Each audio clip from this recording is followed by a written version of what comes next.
El día de hoy les estaré compartiendo la clase número 7 de la parte B del discipulado que se titula Juicio Eterno. Hay unas escrituras claves que yo le recomiendo a usted las anote y ya con un poco más de tiempo en su casa puede desglosarlas y pasar a detalle cada una. Simplemente ahorita hágame el favor de anotarlas. Tenemos Hebreos 6 del 1 al 2, tenemos Romanos 2 del 5 al 11, Mateo 25 del 31 al 46, Segunda de Pedro 3 del verso 3 al 15, Hebreos 10 del 24 al 39 y Mateo 24 del 1 al 51. Cuando vemos acerca del juicio eterno, nos damos cuenta que existen dos partes. No solo es la bendición eterna, sino también el juicio eterno. Y esto es algo que lo podemos ver a través de la Biblia en diferentes pasajes. Pero primero tenemos que ver qué es el significado de la palabra juicio. Cuando vemos en sí la definición, nos dice que el verbo juzgar significa separar, distinguir entre dos cosas, ejercitar algún tipo de juicio, estimar, pedir cuentas, administrar o gobernar. Y ya sí que podemos ver el significado, tenemos que ver cuáles son las razones por las que son importantes enseñar sobre el juicio eterno. La primera y más importante que podemos ver es para que nosotros estemos continuamente agradecidos. ¿Agradecidos de qué? Agradecidos del precio que ha pagado nuestro Señor Jesucristo en la cruz para salvarnos de una condenación eterna, es decir, el juicio eterno. El veredicto antes de que Jesucristo viniera a morir por nosotros era de que por cuanto nosotros habíamos pecado, merecíamos la condenación eterna, el juicio eterno, es decir, merecíamos estar en una eternidad con lo que es el diablo.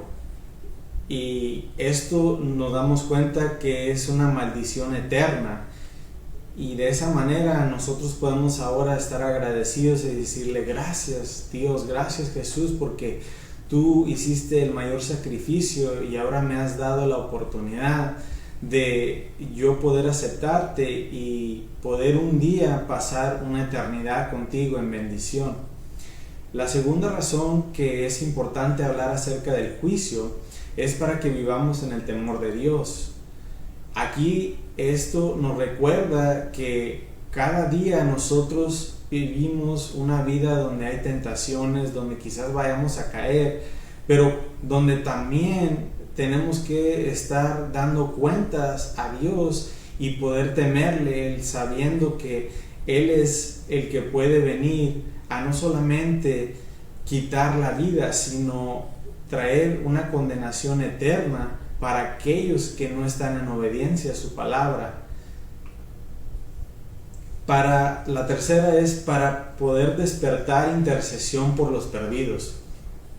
Cuando hablamos acerca del juicio eterno y sabemos que el fin para aquellos que no han obedecido la palabra de Dios y no le han aceptado a Jesucristo como su Señor y Salvador, cuando sabemos que en la Biblia nos habla acerca del infierno y que después dice que el infierno será echado en el lago de fuego, despierta en nosotros esa necesidad de interceder por aquellos que aún no conocen a Jesucristo como su Señor y Salvador.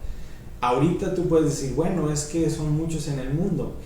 No te tienes que enfocar en todo el mundo, no tienes que ir a otro país o aprender otra lengua, sino primeramente mira en tu casa. Si en tu casa hay alguien, algún familiar que no conoce de Cristo, esa es tu oportunidad, esa es tu intercesión inmediata para aquel familiar, para que venga a los pies de Cristo, para que pueda conocer a quien tú ya has conocido. También es importante que cuando veas tú esto, tú estés intercediendo. El intercedir por aquellos que están perdidos significa que es una oración constante, es una ruega, una súplica a Dios para que esa persona quizás a través de ti o quizás a través de alguna otra persona, algún otro medio pueda venir al encuentro con Jesús. La cuarta razón que podemos ver es para que presentemos el Evangelio como es. Muchas veces al querer decirle a alguien que puede venir a los pies de Cristo, cometemos el error de solo hablar acerca de la bendición eterna, de todo lo bueno que Dios tiene para nosotros, y dejamos como si se nos hubiera olvidado la parte también importante que es el juicio, que es la ira de Dios, que es aquella consecuencia cuando uno ha desobedecido los estatutos, los mandatos, la ley de Dios. Y es muy importante que al nosotros entender acerca del juicio eterno, tendremos la perspectiva entera de lo que es el bien y el mal, y poder presentar ese evangelio para decirle a las personas: ¿sabes qué? Dios desea amarte, restaurar tu vida y llevarte a otro nivel. También a través de esta vida que tú vas a vivir y que tú vas a llevar, es importante que tú sepas que si tú empiezas a desviarte del camino y que tú un día llegaras a morir, hay una condenación, hay un juicio eterno para ti. Es decir, que la persona esté apercibida de las dos posibles consecuencias de sus actitudes, de su comportamiento, de sus acciones. ¿Cómo se revela la ira de Dios? Esto es muy importante que nosotros preguntemos y que podamos ver también los ejemplos. El primero es en la conciencia del hombre. Es decir, cuando uno dice, y mucha gente sabe, me remuerde la conciencia no me deja en paz. Eso es parte de cómo trabaja la ira de Dios. Es decir, diciéndole a la persona: lo que has hecho, lo que has dicho, lo que has pensado no es correcto. Tienes que enderezar tu camino. También podemos ver la ira de Dios a través de la historia. Y en verlo en la historia podemos ver ejemplos como en el libro de Génesis, cuando vemos acerca de Adán y Eva. Podemos ver cuando vemos la historia del arca de Noé. Estas historias, cuando tú tengas un poco de tiempo, revísalas, estúdialas, nos da el panorama de cómo es Dios. Dios primero viene, se acerca contigo y te da una oportunidad, te da dos oportunidades, múltiples oportunidades de que puedas venir hacia Él, de que puedas enmendar tus caminos. Pero después también, al tiempo de no haber puesto atención o de no seguir las direcciones como las ha puesto Dios, viene una consecuencia por el mal hecho que tú has pasado, por la mala acción que tú has decidido en tu corazón hacer.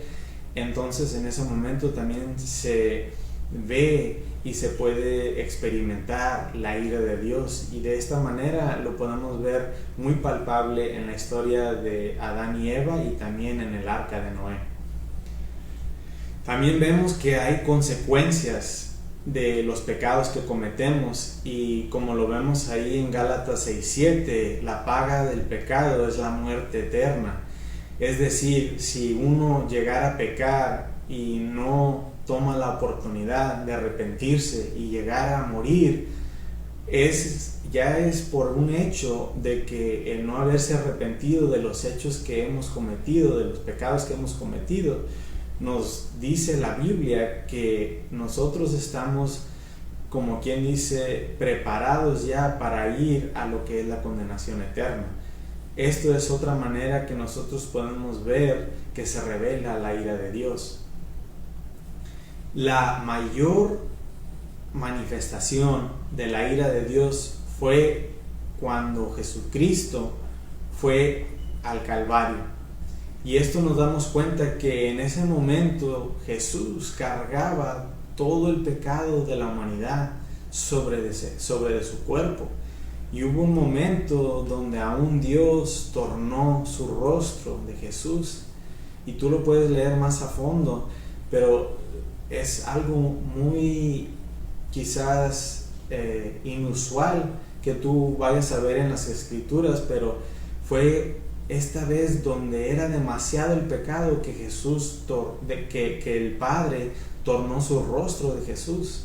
Y en ese momento fue un momento de agonía, porque aún en ese momento se tenía que manifestar la ira de Dios, se tenía que llevar a cabo el sacrificio de Jesús por todos los pecados que se había en la humanidad.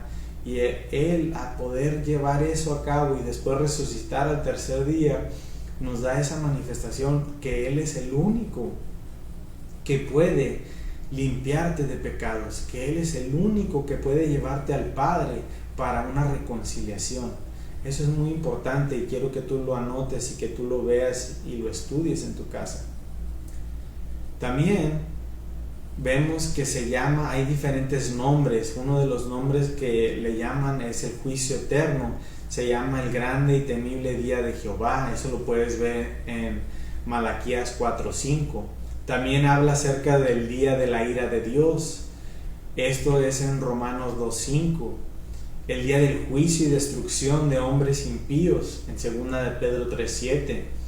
Y el gran día de la ira del que se sienta en el trono del Cordero. Si lo quieres estudiar, eso se encuentra en Apocalipsis 6, del verso 16 y 17. Y cuando vemos qué es el juicio eterno, lo podemos desglosar en algunos puntos. El primero es que vas a ser echado en el fuego eterno del infierno. Si tú quieres ver más acerca de cómo se habla esto, está en Mateo 18 del 8 al 9. Pero también podemos ver que vas a estar en compañía del diablo y de sus ángeles caídos, los cuales muchas personas conocen como demonios. Esto es un castigo eterno. Ahí nos dice en Mateo 25, el versículo 46. Dice también que el juicio eterno es oscuridad donde habrá llanto y crujir de dientes. Nos dice eso en Mateo 25:30. Nos dice también que habrá vergüenza, que el juicio eterno es una vergüenza y confusión perpetua, es decir, continuamente, sin parar, sin un fin. Eso lo podemos ver en Daniel 12, el verso 2. Nos dice también que el juicio eterno es la segunda muerte. ¿Por qué la segunda muerte? Porque la primera muerte es la muerte de nuestro cuerpo. Es decir, el momento que tú dejas de respirar y en el hospital te declaran muerto, que ya no tienes vida, esa es la primera muerte. Pero habla acerca de la segunda muerte cuando es acerca de una separación, porque la intención, de la manera que fuimos creados, es para que pudiéramos vivir en eternidad con Dios. Y la segunda muerte aquí nos habla en Apocalipsis 20 del 14 al 15 acerca de esa separación eterna, de ese estado de muerte, ese estado de vergüenza, confusión, de mucha tortura que se llevará a cabo en lo que es el infierno. Y también el juicio eterno, como lo decía anteriormente, esa eterna separación de Dios. Eso lo puedes ver en Mateo 25:41. Hay otras enseñanzas sobre el juicio eterno.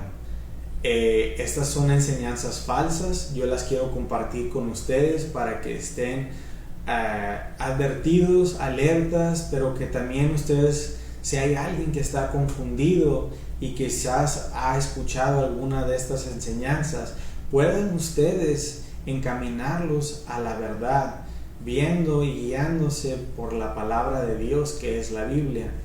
Una de las enseñanzas falsas que hay acerca del juicio eterno es la aniquilación, es decir, que no hay nada al final. Se termina y como cuando una película llega a su cierre, se acabó.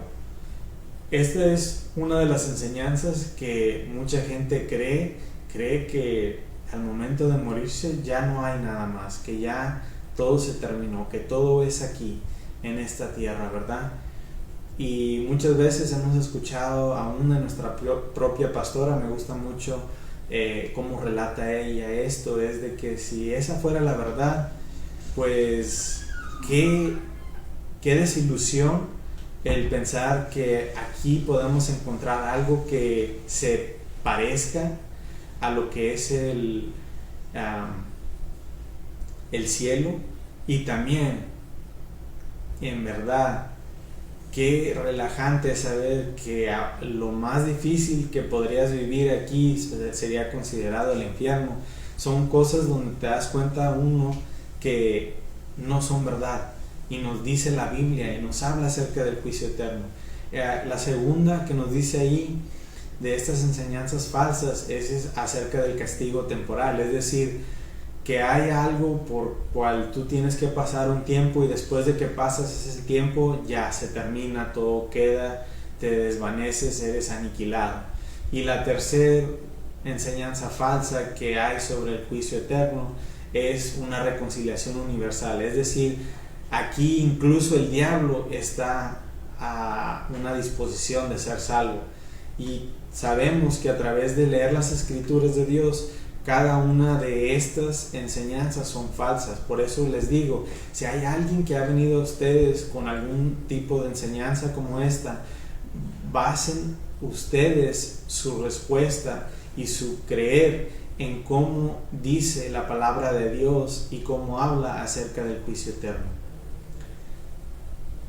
Cuando vemos aquí por qué debe haber juicio, es simple y sencillo. Primeramente, por el pecado contra la ley de Dios. Hay una consecuencia en no haber seguido la instrucción detallada y directa que Dios nos dio a la humanidad. Por impiedad, como nos dice 2 de Pedro 3:7, por la maldad. Es decir, cada uno de estos ejemplos nos habla acerca de las consecuencias que hay. Lo que tú siembras vas a cosechar, y si tú has sembrado maldad, impiedad, y no te has arrepentido, y llegar a tu día donde tú tienes que morir, o es el encuentro con Dios, que llegar a ese momento, si llegaras a estar vivo, va a haber un juicio eterno por esas acciones que se han cometido, por desobediencia, por incredulidad, por transgresión. Muchas personas a veces dicen, bueno, es que yo no he hecho maldad, yo no le he hecho nada mal a nadie, yo no tomo, no fumo, esto, el otro. El hecho de que tú seas incrédulo y no creas en lo que Dios ha puesto en su palabra y cómo Él se ha manifestado, eso te separa de Dios, y eso te hace candidato para recibir el juicio eterno. ¿Y quién es el juez? Sabemos que Dios es el juez. Sabemos que también Jesús, el Hijo, es el juez, y el tercer juez serían los santos. Nos dice, si tú quieres ver esto, Dios, acerca de Dios siendo el juez, nos dice Hechos 17:31, acerca de Jesucristo el Hijo, nos dice en Juan 5, del 22 al 27, y acerca de los santos, nos dice en 1 Corintios 6, del 2 al 3. Cuando vemos aquí cuáles son los principios que gobiernan el juicio divino, nos damos cuenta que la palabra de Dios y la palabra que Él ha puesto en la Biblia es ese juicio divino que nos dice en Juan 12, 48 al 50, y la responsabilidad personal también que tenemos en Romanos 14, del 10 al 12. Esto es muy importante, y mi deseo es que cuando tú estés tomando esta clase y tú vayas viendo qué es el juicio y cómo puedes tú prevenir estar en el juicio eterno, que tú te puedas percatar que hay muchas oportunidades, que no te vayas después de esta clase y digas, cometí un error, cometí un pecado el día de hoy, ya voy al juicio eterno. No, sino que Dios te da muchas oportunidades, pero deberías de vivir como si cada día fuera tu último. Es decir, es importante que tú te reconcilies con Dios, le pides perdón y te apartes del pecado que has cometido, para que así, si llegara a ser tu último día, sabes que tú has hecho una reconciliación con Dios y que te espera la vida eterna. Hay mucho que tú puedes estudiar, cada uno de estos versículos que yo te he dado, que yo te he dicho en este video, y espero que tú tomes el tiempo y tomes también un espacio para orar y pedirle dirección a Dios para que Él te guíe, cómo tú también puedas compartir acerca del juicio eterno con aquellos que necesitan escucharlo. Te doy gracias por estar conmigo en esta clase y espero que Dios te bendiga.